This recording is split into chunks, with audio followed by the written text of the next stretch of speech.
Let's talk about that stolen front loader. Just how easy is it to steal one of those things? Why was it so easy to snag? Well, Jason Freund was able to get more answers on this. Now, it was a tractor similar to this one that got taken on Friday night, but what you may not know is that there are actually two different types of models, an older one and similar newer models. Older tractors usually come with a set of keys, just put it in the ignition and go, but newer models are more complicated. They've got video game-esque joysticks to operate nearly everything and no keys to rev them up.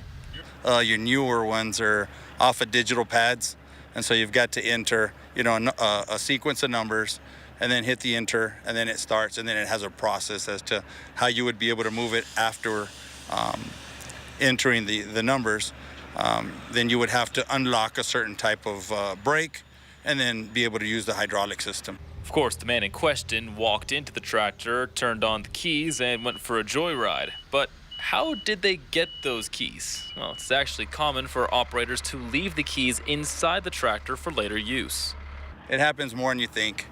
And unfortunately, we haven't had too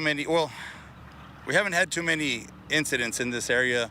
So I think maybe this might be a big change and people will stop doing that possibly. As for actually operating one, it isn't that difficult to actually start driving a tractor.